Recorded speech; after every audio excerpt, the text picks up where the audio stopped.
Good afternoon. Welcome to TV five's brand new show young world.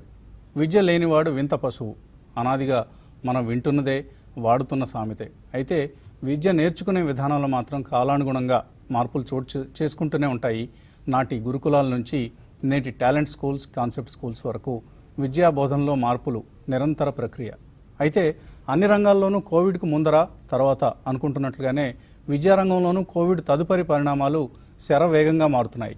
Physical class room స్థానాన్ని virtual class rooms ఆక్రమిస్తూ ఉంటే text books స్థానాన్ని internet, digital devices ఆక్రమిస్తున్నాయి. Students అవసరం, అభిరుచుల మేరకు విద్యా బోధన జరగాలి అన్న అంశం దశాబ్దాలుగా మనం వింటున్నప్పటికీ ఇప్పుడు అది కొంతమేరకైనా అమల్లోకి వచ్చే సూచనలు కనపడుతూ ఉన్నాయి.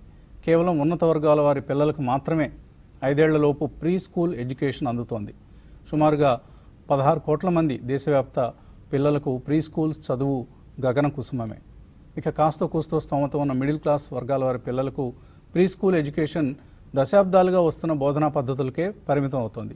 మన దేశానికి ఆస్తిగా భావిస్తూ ఉన్న యువ జనాభా నిజమైన ఆస్తిగా పరిగణించబడాలి అంటే ప్రాథమిక విద్యాభ్యాస దశ నుంచే సరికొత్త విద్యా బోధనా పద్ధతుల్లో టెక్నాలజీ సాయంతో బోధన కొనసాగి తీరాలి. ప్రభుత్వ పాఠశాలల్లో ఇదంతా సాధ్యపడుతుందని ఆశించడం అత్యాశ అవుతుంది. కనీసం ప్రైవేట్ పాఠశాలల్లో అయినా లెర్నింగ్ యాక్టివిటీస్ మెరుగవ్వాలి అంటే టెక్నాలజీని ఆశ్రయించడం తప్పనిసరి.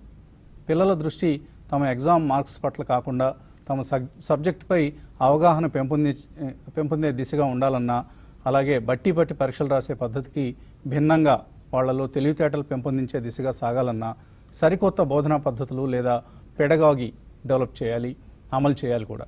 ఇందుకోసం ఆర్టిఫిషియల్ ఇంటెలిజెన్స్ లాంటి లేటెస్ట్ టెక్నాలజీస్ ఆధారంగా లెర్నింగ్ ప్రక్రియను కొనసాగించే విధానాన్ని ఫౌండేషనల్ స్టేజ్ నుంచే, అంటే ప్రీ ప్రైమరీ స్థాయి నుంచే ప్రారంభించాలి. అందుకే ఇవాళ యంగ్ వరల్డ్లో pre primary, preparatory, middle stage, secondary stage ఇలా విద్యార్థి ప్రతి దశలోనూ లేటెస్ట్ టెక్నాలజీస్ను ఉపయోగిస్తున్న 2 ఎడ్టెక్ కంపెనీస్ని మీకు పరిచయం చేస్తున్నాం. వాళ్ళని అడిగి అసలు ఏంటి విద్యా విధానంలో వస్తున్న మార్పులు ఏంటి, ఈ కోవిడ్ తర్వాత ఏం కాబోతోంది ప్రపంచం, విద్యా ప్రపంచం ఎస్పెషల్లీ.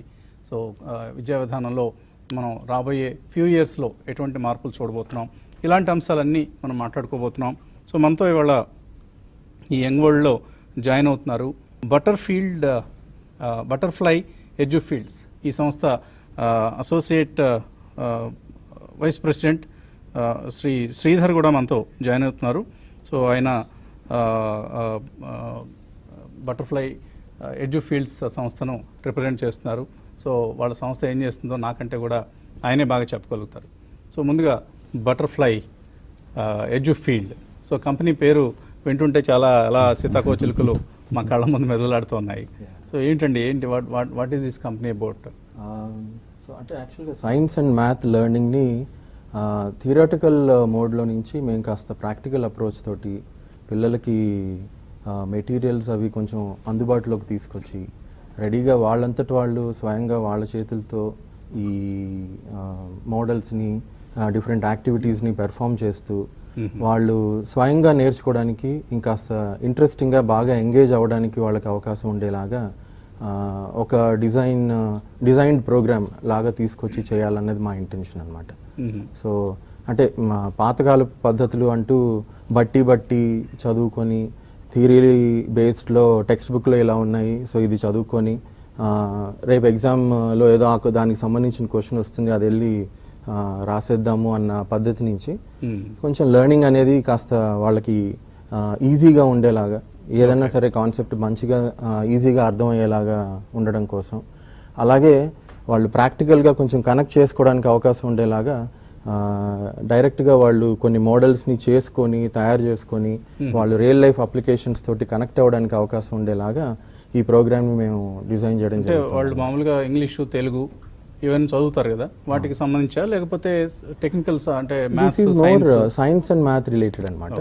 సైన్స్ అండ్ మ్యాథ్ మనం కంప్లీట్గా మన టెక్స్ట్ బుక్ ఇప్పుడు ఎన్సీఆర్టీ కరికులంని బేస్ చేసుకొని ఎక్కడెక్కడైతే చిన్నపిల్లల్ని అంటే మా ప్రోడక్ట్ యాక్చువల్గా K-12 సెగ్మెంట్ అని చెప్పి అంటాము. సో 10th, 12th గ్రేడ్ వరకు కూడా ఈ ప్రోడక్ట్స్ ద్వారా పిల్లల్ని ప్రీ స్కూల్ నుంచి ఆల్మోస్ట్ ఇప్పుడు మన శ్రీనివాస్ గారు చెప్పినట్లుగా నర్సరీ స్థాయి నుంచి కూడా ఉన్నాయి. ఉన్నాయి. కాకపోతే ఏంటంటే శ్రీనివాస్ గారు అంటున్నది మోర్ డిజిటల్, మాది మోర్ ఫిజికల్. సో కంప్లీట్గా ఇట్లాంటి మెటీరియల్స్ తోటి వాళ్ళు అంటే చేతితోటే వాళ్ళంతటి వాళ్ళే కొన్ని స్టెప్స్ ఫాలో అవుతూ రకరకాల మోడల్స్ని తయారు చేసుకొని వాటిని అది ఎలా పనిచేస్తుంది, అసలు ఆ కాన్సెప్ట్ అక్కడ ఎలా అప్లై అవుతుంది ఏంటనేది వాళ్ళు చూసుకుంటూ నేర్చుకోవడానికి అవకాశం ఉండేటువంటి ఒక ప్లాట్ఫామ్ని మేము క్రియేట్ చేసాం అనమాట.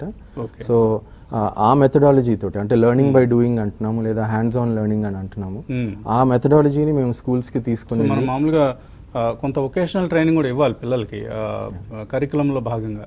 కొన్ని అయితే పూర్తిగా డెడికేటెడ్ వొకేషనల్ కోర్సెస్ కూడా ఉంటాయి, కానీ ప్రస్తుతం అవి ఏవి కూడా మనం అంతగా ఇంప్లిమెంట్ చేయలేకపోయారు మన విద్యా వ్యవస్థలో. సో మీరు దాన్ని అందుబాటులోకి తీసుకొచ్చే ప్రయత్నం చేస్తున్నారు. ట్రైనింగ్ అంటే డూ ఇట్ యువర్ సెల్ఫ్ లాగా. Correct, do it yourself kits అనే అంటాము, వీటన్నిటిని డిఐవై కిట్స్ అంటాము. అంటే ప్రిడామినెంట్లీ మేము అడ్రస్ చేయాలి అని అనుకుంటున్న ఫ్యాక్టర్స్ కొన్ని. అంటే పిల్లల్లో యూజువల్గా there will be different types of learners. అంటే వాళ్ళు కొంతమంది ఆడియో విజువల్ లెర్నర్స్ ఉంటారు, కొంతమంది కెనెస్థెటిక్ లెర్నింగ్ ఓరియంటెడ్గా ఉంటారు. వాళ్ళకి ఏంటంటే కెనెస్థెటిక్ లెర్నర్స్ అన్నప్పుడు వాళ్ళు ఏదో స్వయంగా వాళ్ళు ఏదో చేయాలి, తొందరగా ఏదో ఒకటి చేసి తయారు చేసి నేర్చుకొని ఆ రకంగా ఏదో చేశాము అనేటువంటి ఒక ప్రైడ్ని ఫీల్ అవ్వాలి అనే అనుకునేటువంటి టైప్ ఆఫ్ లెర్నర్స్ ఉంటారు. అటువంటి పిల్లలు ఉంటారు. కొంతమంది అతను ఏం చెప్తున్నాడు, వాళ్ళు ఏం చేస్తున్నారు అనేది చూసి నేర్చుకునే ప్రయత్నం చేస్తారు, లేదా నలుగురితో కలిసి పని చేసి ఈ రకంగా నేర్చుకుంటే బాగుంటుంది అనేటువంటి టైప్ ఆఫ్ మెంటాలిటీ పిల్లలు ఉంటారు. సో ఇలాంటి వాళ్ళందరినీ కూడా ఒక ప్లాట్ఫామ్ మీదకి తీసుకురాగలిగి వాళ్ళ లెర్నింగ్ ఆస్పెక్ట్స్ని, గ్యాప్స్ని మేము అడ్రస్ చేయగలిగితే బాగుంటుంది అనేటువంటి ఒక కంటిన్యూస్ రీసెర్చ్ ఓరియంటెడ్ అప్రోచ్లో వెళ్తూ ఈ ప్రోడక్ట్స్ని మేము డిజైన్ చేయడం జరుగుతుంది. అంటే ఇవి మీరు ఇన్హౌస్ డిజైన్ చేస్తారా, లేదా ఎక్కడి నుంచి అయినా టెక్నాలజీని తీసుకోవడం జరిగింది? లేదండి, ఇది కంప్లీట్లీ మేక్ ఇన్ హైదరాబాద్ అనాలి. సో మన హైదరాబాద్లోనే మా ఆర్గనైజేషన్ కానివ్వండి, లేదా శరత్ చంద్ర గారు అని చెప్పేసి ఆయన ఈ కంపెనీని ఎస్టాబ్లిష్ చేశారు.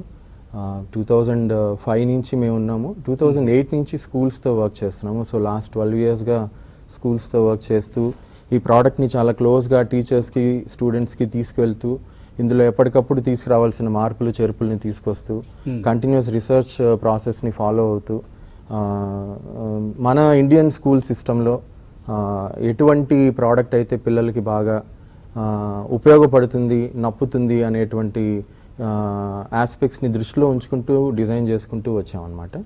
So there is a continuous research that happens and we always try and make sure that this fits very well to the Indian school system. Any schools ki meeru ila direct relationship undi meeku? So we currently work with close to about 300 schools andi. Ekko Telugu states out of the Telugu states? Across the country unnamandi. In fact beyond out of India కూడా వెళ్ళే ప్రయత్నం చేస్తున్నాము, వెళ్ళగలిగాము. But ఏంటంటే మొత్తం మన service అనేది అంతా కూడా హైదరాబాద్ నుంచే అవుతుంది. And we have such bandwidth and capability. ఇక్కడ నుంచే మనం అంతా కూడా ప్రొడక్షన్ రెడీ చేసుకొని పంపిస్తూ ఉంటాము. So we have clients working, I mean based out of Dehradun, Guwahati. We have clients based out of overall country wide మీరు across the country అయ్యారు. సో ఒక లెర్నింగ్ ని ఒక డిఫరెంట్ వేలో మీరు పిల్లలతో నేర్చుకునే విధంగా సో ఇలా వాళ్ళంతటి వాళ్ళే చేస్తూ వాళ్ళకి కొన్ని ఎక్స్పీరియన్సెస్ అనేవి క్రియేట్ అయ్యి ఆ ఎక్స్పీరియన్సెస్ మెమరబుల్ ఎక్స్పీరియన్సెస్ లెర్నింగ్ అనేది వింటూ ఉంటాం మనం. కరెక్ట్. సో వాళ్ళకి ప్రాక్టికల్ గా అమలు చేస్తున్న సంస్థ, వాళ్ళకి అవి అలా గుర్తుండిపోవాలి, లైఫ్ లాంగ్ లెర్నింగ్ లాగా. సో చివరి దాకా వాళ్ళకి గుర్తుండిపోయేలా. అంతగా గుర్తుండిపోవచ్చు చదివి వదిలేస్తే, కానీ ఇలా చేస్తే తప్పకుండా గుర్తుంటుంది. అవును, చేసి చూసి మనమే స్వయంగా అనుభవించగలిగితే. మనం సైకిల్ నేర్చుకున్నట్టు సార్, చిన్నప్పుడు ఇప్పుడు 4 ఏళ్ళు 5 ఏళ్ళప్పుడు సైకిల్ తొక్కడం నేర్చుకుంటాం. ఇప్పుడు 40 ఏళ్ళకు కూడా సైకిల్ ఇస్తే ఇదిలోనే ఉంటాం. సో ఆ రకంగా నేర్చుకునే ప్రయత్నం పిల్లలు కూడా చేయాలి అన్న ఉద్దేశంతో ఈ మెథడాలజీని మేము స్కూల్స్కి దగ్గరగా తీసుకెళ్లే ప్రయత్నం చేస్తున్నాం. స్కూళ్ళు సిద్ధంగా ఉన్నాయి లేదా?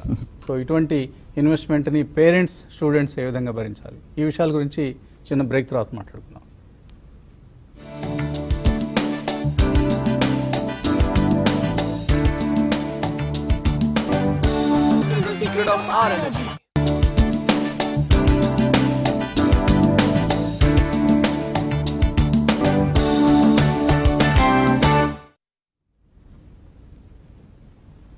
యంగ్ వరల్డ్ కార్యక్రమానికి పునఃస్వాగతం. 2 educational technology companies promoters and ప్రతినిధులు మనతో ఉన్నారు ప్రస్తుతం. సో బోత్ మేలు.in ప్రమోటర్ శ్రీనివాస్ గారు, అలాగే బటర్ఫ్లై ఎడ్యుఫీల్డ్స్ వైస్ ప్రెసిడెంట్ శ్రీధర్ గారు మనతో ఉన్నారు. సో శ్రీధర్ గారు, ఏంటి అసలు మీ ఈ స్టెమ్ ప్రాజెక్ట్స్ ఏం చేస్తారు మీరు? పిల్లలకి ఎలాగా ఈ హ్యాండ్స్ ఆన్ ఎక్స్పీరియన్స్ ఇస్తారు? సో ఒక మోడల్తో మాకు ఎక్స్ప్లెయిన్ చేసే ప్రయత్నం చేయండి. తప్పకుండా.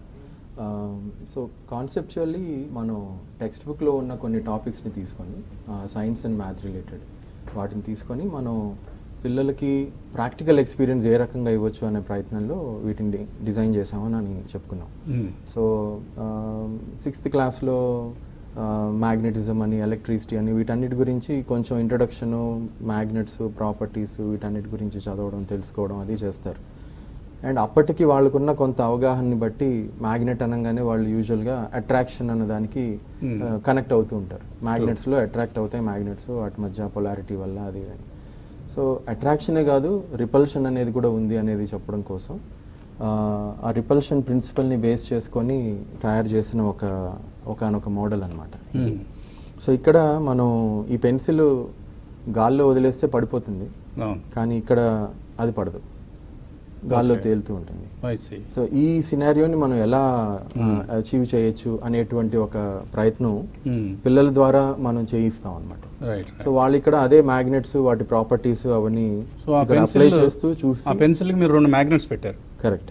సో ఇక్కడ మ్యాగ్నెట్స్ ఉన్నాయి, ఆ మ్యాగ్నెట్స్తో పెన్సిల్ మీద ఉన్న ఈ మ్యాగ్నెట్స్ రిపెల్ అయ్యేలాగా మనం అరేంజ్ చేసుకోవాలి. సో ఇవన్నీ ఈ మ్యాగ్నెట్స్, ఈ మెటీరియల్స్ ఇవన్నీ వాళ్ళకి ఒక రకమైన అస్టానిష్మెంట్, ఫ్యాసినేషన్ ఉంటుంది. ఇలాంటి మెటీరియల్స్ మనం ఎక్కడ దొరుకుతాయి, ఎలా చూస్తాము ఏంటి అని, ల్యాబ్కి వెళ్తామా చూడగలుగుతామా అని. కానీ ఇక్కడ మనం వాటన్నిటిని వాళ్ళకి ఒక కిట్ ఫామ్లో, ఒక ప్యాకెట్ ఫామ్లో వాళ్ళకి ఇలా అందుబాటులోకి తీసుకొచ్చి వీటిలోనే అవన్నీ రెడీమేడ్ ఫామ్లో అందుబాటులో ఉంచి ఆ మెటీరియల్ని వాడుకొని వాళ్ళు ఇటువంటి మోడల్స్ని తయారు చేసుకోవచ్చు అనేటువంటి ఒక కాన్సెప్ట్ ని స్కూల్స్ కి తీసుకెళ్తున్నాం. అంటే వీటిని మీరు ప్రైసింగ్ ఎలా ఉంటుంది? ఇప్పుడు ఈ మ్యాగ్నెట్, ఈ కాన్సెప్ట్ ఇది ఇందులో మొత్తం మీద మనం 140 సచ్ కాన్సెప్ట్స్, టాపిక్స్ ని ఫస్ట్ క్లాస్ నుంచి 10th క్లాస్ వరకు అన్నట్టుగా ఐడెంటిఫై చేస్తున్నాం. 500-600 different types of materials, science and maths సంబంధించిన డిఫరెంట్ టైప్స్ ఆఫ్ మెటీరియల్స్ మనం ప్రొక్యూర్ చేసుకుంటాం. ఆన్ అన్ యావరేజ్ పేరెంట్ పిల్లవాడి కోసంగా ఒక 750 రూపాయల నుంచి 2,000-2,200 రూపాయల వరకు సంవత్సరం మొత్తానికి ఖర్చు పెట్టగలిగితే ఈ ప్రోగ్రామ్ని మనం డిఫరెంట్ వెరైటీస్లో, డిఫరెంట్ ఫామ్స్లో కొలాబరేటెడ్ లెర్నింగా లేదంటే ఇండివిజువల్ లెర్నింగా అనే కొన్ని ఆస్పెక్ట్స్ని దృష్టిలో ఉంచుకుంటూ స్కూల్స్ వాళ్ళు అలొకేట్ చేయగలిగినటువంటి బడ్జెట్స్ని కూడా స్కూల్స్కి అమ్ముతారా, స్టూడెంట్స్కి ఇస్తారా? వీటిని 2 రకాలుగానే చేస్తున్నాం సార్. యాక్చువల్గా మొదటి నుంచి చేస్తూ వచ్చింది అయితే మాత్రం స్కూల్స్కి రీచ్ అవ్వాలి అనేటువంటి ప్రయత్నంతో. ఎందుకంటే స్కూల్తో కనెక్ట్ అయ్యి ఉంటే వాళ్ళ గైడెన్స్ తోటి ఒక రిలవెంట్ ప్రోడక్ట్ని మేము లాంచ్ చేయగలిగి, ఆ ప్రోడక్ట్ని మార్కెట్లోకి తీసుకెళ్ళగలిగి, ఆ ప్రోడక్ట్ వల్ల ఎంతోమంది పిల్లలు లబ్ధి పొందగలుగుతారు అనేటువంటి ఒక గట్టి నమ్మకంతో స్కూల్స్తో కనెక్ట్ అయ్యి చేసాం. ఇప్పుడు obviously with the advent of digital technology, ఈ అమెజాన్ అని అవన్నీ ఇవన్నీ వచ్చిన తర్వాత పేరెంట్కి ఇవన్నీ అందుబాటులో ఉండాలి. సో తనైనా సరే ఒక గిఫ్ట్ లాగా, ఎవరికైనా బర్త్డే గిఫ్ట్ లాగా ఇవ్వాలనుకున్నా, లేదంటే పిల్లవాడిని వాడు ఖాళీగా ఉన్నాడు, వాడు ఏం చేయట్లేదు, వాడు ఏదో ఒక టైం వేస్ట్ చేసేస్తున్నాడు, వాడిని ఏదో ఎంగేజ్ చేద్దాం అని అనుకున్నా కూడా వాళ్ళు మా వెబ్సైట్ ద్వారా ఆర్డర్ ప్లేస్ చేసి butterflyfields.com కరెక్ట్, www.butterflyfields.com ఈ వెబ్సైట్ ద్వారా కావాల్సినటువంటి ఆ ప్రాజెక్ట్ కిట్ని వాళ్ళు చూస్ చేసుకొని పిల్లవాడికి కావాలి అనేటువంటి ఒక ఆన్లైన్ ఆర్డర్ కూడా వాళ్ళు ప్లేస్ చేయొచ్చు. ఎలా అయితే అమెజాన్లో అవుతుందో అదే రకంగా మా కంపెనీ సైట్ ద్వారా కూడా స్టోర్లో ఈ-కామర్స్ ఫెసిలిటీని కూడా మీరు ప్రొవైడ్ చేయొచ్చు. సో ఎవరైనా ఆన్లైన్ ఈ మోడల్స్ కొనుక్కోవాలనుకుంటే వాడు కొనుక్కోవచ్చు. అలాగే ఇంకా చాలా కనిపిస్తున్నాయి మీ దానిలో, పీపీఈ కిట్స్ ఇంకా చాలా పొందుపరచడం జరిగింది. సో అదే ఇప్పుడు మనం మీరు ఇందాక అన్నట్లు ప్రతిదీ కూడా బిఫోర్ కోవిడ్, ఆఫ్టర్ కోవిడ్ అని మాట్లాడుకోవాల్సి వస్తుంది. ఇప్పుడు శ్రీనివాస్ గారు కూడా ఆయన మొదట్లో అయనైజర్స్ తయారు చేసేవాళ్ళు ఈ ప్రాజెక్ట్ కాకుండా. సో ఇప్పుడు కోవిడ్ వచ్చింది కదా, ఆయన కూడా మాస్క్స్, ఇతర శానిటైజర్స్ ఇవన్నీ చేయటం బిగిన్ చేశారు because of the business opportunity that is lying there. Exactly. యాక్చువల్గా మేము ఈ పోస్ట్ కోవిడ్ అన్న సినారియోలో మేము ఎలా వస్తున్నామంటే అంటే ఇది ఎప్పుడు మనం ఇంతకుముందు ఎప్పుడు మనం కని విని Unprecedented అంటాం. సో అటువంటి ఈ సిచ్యువేషన్లో మాకు కొంత సొసైటల్ రెస్పాన్సిబిలిటీ ఉంది, మేము ఏదో చేయాలి అనేటువంటి ఒక తపన శరత్ గారికి కలిగి ఉన్న కొన్ని నోన్ కాంటాక్ట్స్ ద్వారా కొంతమంది డాక్టర్స్ని అట్లా అప్రోచ్ అవ్వడం ట్రై చేసాం. సో మాకు doctor otherwise it is STEM అంటే science, technology, engineering and mathematics. So ఈ స్టెమ్ సొల్యూషన్స్ని మీరు స్టూడెంట్స్కి ప్రొవైడ్ చేస్తున్నారు. సో ఇప్పుడు ఈ పోస్ట్ కోవిడ్ సినారియోలో వాటితో పాటు ఇప్పుడు వీటన్నిటిని కూడా మేము స్కూల్స్కి తీసుకెళ్తాం. వాటితో పాటు డాక్టర్స్కి లేదా మెడికల్ స్టాఫ్కి వీళ్ళకి ఉపయోగపడేటువంటి కొన్ని కిట్స్ కూడా తయారు చేసే ప్రయత్నం చేస్తున్నాం.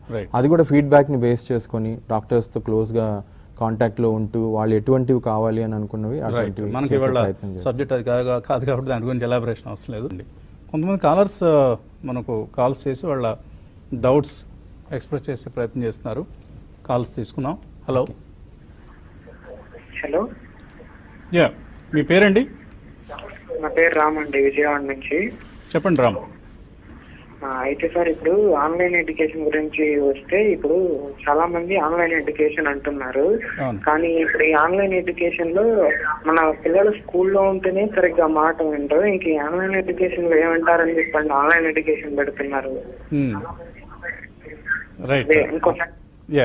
అడగండి.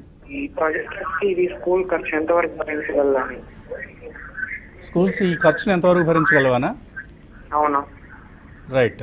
అంటే కొన్ని స్కూల్స్ భరించగలుగుతాయి, కొన్ని ఆఫ్ కోర్స్ మన దగ్గర నుంచి వసూలు చేస్తాయి, అందులో ఏమీ డౌట్ ఏం లేదు కదా. సో మళ్ళీ పేరెంట్స్కే అది బర్డెన్ అవుతుంది. So that is anyway there. But ఆయన అన్నట్లుగా ఇప్పుడు పిల్లలు స్కూల్కి వెళ్తే టీచర్ పర్యవేక్షణలో చదువుకుంటారని ఒక భరోసా ఉంటుంది. అవును. కానీ ఆన్లైన్ ఎడ్యుకేషన్లో వాళ్ళు అలా సెల్ఫ్ డిసిప్లిన్తో ఉండి చదువుకుంటారని గ్యారంటీ ఏంటి? క్లాస్ రూమ్ ఎన్విరాన్మెంట్ లేకుండా ఇంట్లో కూర్చొని ఏమంటారు శ్రీధర్ గారు? ఇక్కడ మనం కొన్ని ఆస్పెక్ట్స్ని మనం దృష్టిలో ఉంచుకోవాలి సార్. అంటే these are tough times. Actually మనకి కొన్ని బిహేవియరల్ చేంజెస్ అవసరం. If say for example I have 2 children. సో 8 ఏళ్ల పాప, 12 ఏళ్ల బాబు ఉన్నారు. సో వాళ్ళని నేను ఇప్పటిదాకా చూసింది ట్యాబ్లెట్స్లో లేదా నా మొబైల్ ఫోన్లో గేమ్స్ ఆడుతూ చూశాను. But this is a behavioural shift. నేను I should help the child transform from entertainment to learning. So ఇప్పుడు ఈ కోవిడ్ టైమ్స్లో ఇప్పుడు స్కూల్స్ నుంచి మనం ఎక్స్పెక్ట్ చేసేది ఏంటి? పిల్లలకి చదువు చెప్పాలి, బుద్ధి నేర్పించాలి అని. సో ఇప్పుడు స్కూల్స్ ఎలా మనం అంటే వాళ్ళు ఎలా చేయగలుగుతారు ఇది అనేది ఏంటంటే, ఇప్పుడు పేరెంట్ వైపు నుంచి ముందు ఆలోచిస్తే ఇక్కడ ఒక బిహేవియరల్ ఆస్పెక్ట్ ఉంది. సో మనం దాన్ని ముందు చైల్డ్కి హెల్ప్ చేసి ఎంటర్టైన్మెంట్ నుంచి లెర్నింగ్లోకి రెస్పాన్సిబిలిటీ ఉంది, ప్రధానమైన రెస్పాన్సిబిలిటీ. అంటే డిఫరెంట్ పార్టీస్ ఉన్నారు ఇక్కడ. ఇప్పుడు పేరెంట్ విషయం మాట్లాడుకున్నాం. అలాగే స్కూల్ వైపు నుంచి చూస్తే పేరెంట్స్ ఎక్స్పెక్ట్ చేస్తున్నారు కదా అని చెప్పేసి పొద్దున 8:30 నుంచి సాయంత్రం 4:30 దాకా వాళ్ళని ఆన్లైన్లో కూర్చోబెట్టి చావగొట్టాలంటే మాత్రం ఇబ్బంది అవుతుంది. బేసిక్ ఎమ్యూనిటీస్ రిలేటెడ్ ఛాలెంజెస్ బోల్డ్ ఉన్నాయి. ఈ రోజున మనం ఈ ఆన్లైన్ ఎడ్యుకేషన్కి సంబంధించి అందరు పేరెంట్స్ దగ్గర కూడా ల్యాప్టాప్ ఉండాలి అన్న గ్యారంటీ రూల్ అయితే ఏమీ లేదు. అంతమందికి ఉండుండొచ్చు, ఉండుండకపోవచ్చు. మొబైల్ ఈ రోజున ఆ మొబైల్ పిల్లవాడి చేతికి ఇవ్వడానికి మనం చాలా వెనకాడుతున్నాం. అలాంటిది ఇప్పుడు ఆ మొబైల్ మీద లెర్నింగ్ అనేది అవ్వాలి అన్నది పేరెంట్ యాక్సెప్ట్ చేయాలి. స్కూల్ కూడా దాని వరకునేమో స్కూల్ పిల్లలకి మొబైల్స్ ఇవ్వద్దన్నారు. అవును, ఇప్పుడేమో చేతికి మొబైల్ ఏమంటున్నారు. స్కూల్ వైపు నుంచి రావాల్సిన బిహేవియరల్ చేంజ్ అదనమాట. సో ఇప్పుడు దీన్ని మనం నేను నిన్నటి దాకా నేను అలా మాట్లాడి ఉండొచ్చు, కానీ ఈ రోజున నాకు ఆ ప్లాట్ఫామ్ తప్ప నేను ఈ లెర్నింగ్ అనేది పిల్లవాడి దాకా నేను తీసుకెళ్ళడానికి నాకు అవకాశం లేదు. కాబట్టి పేరెంట్స్కి కూడా సరైన అవగాహన అనేది స్కూల్స్ కూడా రెస్పాన్సిబిలిటీగా తీసుకొని కలిగించాలి. And it is not just about making the child sit in front of a laptop from 8:30 to 3:30 so or 4:30. So ఈ ఆస్పెక్ట్స్ మాత్రమే కాదు. సో వాళ్ళని మనం డిఫరెంట్ మోడ్స్లో, ఇందాక మనం అనుకున్నట్టు పిల్లలు రకరకాల పద్ధతుల్లో నేర్చుకునే ప్రయత్నం చేస్తుంటారు.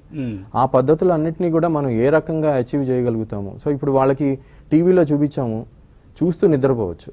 ఒక రికార్డెడ్ ఇది పిల్లవాడికి మనం ఎంతసేపు అని చూపిస్తాము, వాళ్ళు యాక్టివ్గా ఎంతవరకు అని ఉండగలుగుతారు. అంటే ఎంతమందిని ఆన్లైన్లో టీచర్స్ మానిటర్ చేయగలుగుతారు, ఎంతమంది బిహేవియర్ని, ఎంతమంది ఎంతమందిని అసెస్ చేయగలుగుతారు, వాళ్ళ థింకింగ్ని కానీ వాళ్ళ డెఫినెట్గా క్లాస్ రూమ్లో లేపి ప్రశ్న అడిగే విధానం మనం ఆన్లైన్లో చేయగలుగుతాం లేదు అనేది అదొక ఛాలెంజ్. సో ఇవన్నీ వాళ్ళు స్కూల్స్ వాళ్ళు చాలా క్లోజ్గా డిఫరెంట్ ఆప్షన్స్ని ఎక్స్ప్లోర్ చేస్తున్నారు సార్. అంటే మనం ఇప్పుడు we are in touch with schools, రెగ్యులర్గా కనీసం 10-15 స్కూల్స్తో మాట్లాడుతూ ఉంటాం.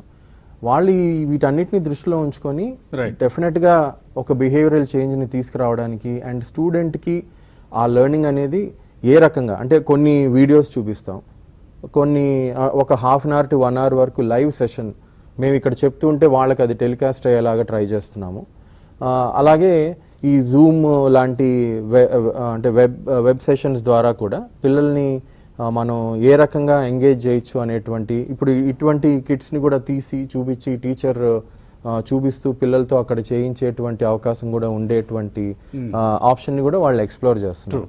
సో వీఆర్ ఇంతకుముందు మనం అనుకుంటున్నట్లుగానే కరోనాతో కలిసి జీవించడం ఎలాగైతే తప్పదో ఇప్పుడు టెక్నాలజీని అడాప్ట్ చేసుకోవడం కూడా తప్పదండి. రాము గారు మీరు భయపడాల్సిందేం లేదు, it's a friendly thing. Technology అనగానే మనం నార్మల్గా ఏ కొత్త టెక్నాలజీ వచ్చినా అపోజ్ చేస్తామండి, అది కరెక్ట్ కాదు అది. సో దాన్ని మనం అడాప్ట్ చేసుకోగలిగితేనే భవిష్యత్తులో మనం సునాయాసంగా ప్రయాణం చేయగలుగుతాం భవిష్యత్తు లోకి. సో అది మనం అర్థం చేసుకోవాలి. మన గతంలో ఏ టెక్నాలజీ వచ్చినా కంప్యూటర్స్ ఫస్ట్లో మనకు బ్యాంకింగ్ రంగంలో వచ్చినప్పుడు బ్యాంక్ యూనియన్లు స్ట్రైక్ చేశారు. మేము ఇంకా ఇప్పట్లో మేము అసలు బ్యాంకులకి హాజరు కామని చెప్పేసి బెదిరించడం జరిగింది. బట్ ఇవాళ ప్రతి చోట కంప్యూటర్లు వాడుతున్నాం. ఆధార్ వచ్చినప్పుడు అంతే అన్నాం, జిఎస్టీ వచ్చినప్పుడు అంతే అన్నాం. ఫాస్ట్ ట్యాగ్ వస్తే కూడా కార్లు వాళ్ళు మొదట్లో రిఫ్యూజ్ చేశారు మేము ఇది పెట్టుకోమని. ఇవాళ అందరం ఫాస్ట్ ట్యాగ్ లేకుండా ఏ కారు లేదు. కాబట్టి టెక్నాలజీని మనం వాటేసుకోవాల్సిందే, కౌగిలించుకోవాల్సిందే. కాబట్టి డోంట్ వర్రీ, మీకు అదేమి పెద్ద రాబోయే రోజుల్లో బర్డెన్గా కూడా కాబోదండి. ప్రస్తుతానికి ఖర్చు ఎక్కువగా అనిపించవచ్చు, రాబోయే రోజుల్లో వాల్యూమ్స్ జనరేట్ అయిన కొద్దీ ఖర్చు కూడా తగ్గుతుంది. కాబట్టి ఏం ఇబ్బంది లేదు, గో హెడ్, మీ పిల్లల్ని టెక్నాలజీ వాడటానికి ఎంకరేజ్ చేయండి. అండ్ సెకండ్ కాలర్ లైన్లో ఉన్నారు, మరొక కాలర్. హలో హలో, మీ పేరండి? సార్ నా పేరు ప్రకాష్ సార్. ప్రకాష్, అడగండి ప్రకాష్. సార్ మీది ప్రోగ్రామ్స్ చాలా బాగుంటాయి, మీ ఇంటర్వ్యూ స్పెసిఫిక్ గా చూస్తాం sir. Thank you. Day to day సొసైటీలో ఉన్న ఇన్ఫ్రాస్ట్రక్చర్ ఇష్యూస్ మీద చాలా ఇష్యూస్ ఉన్నాయి. సో మనం హ్యాండిల్ చేయాలి ఇంత పెద్ద పాపులేషన్ లో. So coming to the education, దాని మీద క్వశ్చన్ చేసుకుంటే కనుక we have to divide education sector into 1 to 5 one category and more than 6th class is another category. So నాకు అనిపించింది ఏంటంటే 1 to 5 లో ఓన్లీ కమ్యూనికేషన్స్ అంటే ఇన్ఫర్మేషన్ ఎలా కన్వే చేయాలి పర్సన్ టు పర్సన్, దాని మీద ఫోకస్ చేసి దాన్ని ఒక స్టాండర్డైజ్ చేసి మన ఇది ఎడ్యుకేషన్ నుంచి సర్టిఫికేట్ వచ్చేలాగా whether he is going to online mode, offline mode or schooling mode, ఇలా డివైడ్ చేయాలి. అలాగే మోర్ దెన్ 6 అనుకోండి, cultural activities, societal activities and information అది ఇక్కడ వక్తలు చెప్పినట్టుగా అది ఒక ప్రాక్టికల్ సినారియోతో చెప్తే కనుక ఇట్స్ మోర్ పెనిట్రేట్ అవుతుంది. సో పిల్లలు జనరల్ గా స్ట్రెస్ తో బాగా ఇన్వాల్వ్ అయి ఉన్నారు. సో వాళ్ళకి ఏంటి క్యూరియాసిటీ, క్రియేటివిటీ అసలు రావట్లేదు. So unnecessary payment of fees to the schools అని మాకు పేరెంట్స్ అందరికి ఉంది, but how to get out of it అని మాకు అసలు ఏం అర్థం కావట్లేదు. సో ఎడ్యుకేషన్ సిస్టమ్ కి మనం ఏమన్నా ఫీడ్బ్యాక్ కింద ఇచ్చి certificate is the main mandatory అయిపోయింది కాబట్టి how this can be taken to further timeline lo, because industry revolution 4 vastundi. So present generation should be adopted to the next level ki ellali kabatti a certification system and mode of activities ela step by step ela jaragali. I need crystal clear answers sir, endukante మన India is now going for a development stage, next stage.